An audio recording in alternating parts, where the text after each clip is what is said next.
అరకులోయలో MLC doctor కుంభ రవిబాబు 68వ జన్మదిన వేడుకలు ఘనంగా నిర్వహించారు. వైసీపీ నేతలు కార్యకర్తలు కేక్ కట్ చేసి శుభాకాంక్షలు తెలిపారు. ప్రజా శ్రేయస్సు కోసం రవిబాబు నిరంతరం పనిచేస్తున్నారని నేతలు కొనియాడారు. 2029లో మళ్లీ వైసీపీ ప్రభుత్వమే వస్తుందని వారు ధీమా వ్యక్తం చేశారు.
సార్ కొద్దిగా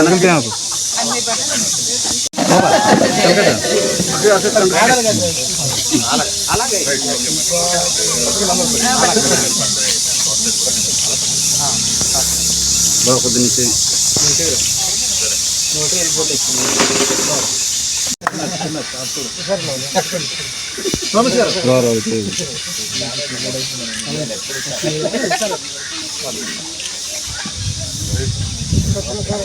మిత్రులందరికీ నమస్కారం.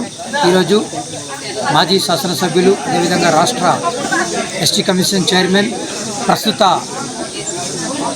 ఎమ్మెల్సీ గారు అయినటువంటి కుంభ రవిబాబు గారి జన్మదిన వేడుకలు 67 వసంతాలు పూర్తి చేసుకొని 68వ వసంతం అడుగుపెట్టిన సందర్భంగా ఈరోజు అరకువేల్లో ఉన్నటువంటి తన ఫామ్ హౌస్లో వైఎస్ఆర్ కాంగ్రెస్ పార్టీ నాయకులు, పార్టీ శ్రేయోభిలాషులు, అభిమానులతో ఈరోజు ఆయన జన్మదిన వేడుకలు ఘనంగా నిర్వహించుకోవడం జరిగింది. ఈ కార్యక్రమానికి అరకు నియోజకవర్గంలో ఉన్నటువంటి ఆరుమండలో ఉన్నటువంటి వైఎస్ఆర్ కాంగ్రెస్ పార్టీ నాయకులు, కార్యకర్తలు, అభిమానులు అధిక సంఖ్యలో ఇక్కడ పాల్గొని ఆయన జన్మదిన వేడుకలను ఒక పండగగా జరుపుకోవడం జరిగింది. కాబట్టి ఆయన రాబోయే రోజుల్లో మరెన్నో ఇలాంటి జన్మదినం జరుపుకోవాలని, ఆయన రాజకీయ జీవితం ఇంకా కూడా రాబోయే రోజుల్లో అత్యున్నత స్థాయికి వెళ్ళాలని, ఆయన మంచి ఉన్నత శిఖరాలని అధిరోహించాలని, మా గిరిజన ప్రాంతంలో మా ఆదివాసీ బిడ్డగా మా గిరిజనులకు ఇంకా రాబోయే రోజుల్లో మంచి సేవ చేసే విధంగా ఆయన దేవుడు ఆయు ఆరోగ్యాలతో ఉంచాలని, ఇంకా అనేక మందికి మాదిరికరంగా అనేక మందికి మేలు చేసే నాయకుడుగా, గొప్ప నాయకుడుగా ఇంకా ఉండాలని, ఇంకా ఎదగాలని మనస్ఫూర్తిగా కోరుకుంటున్నాం.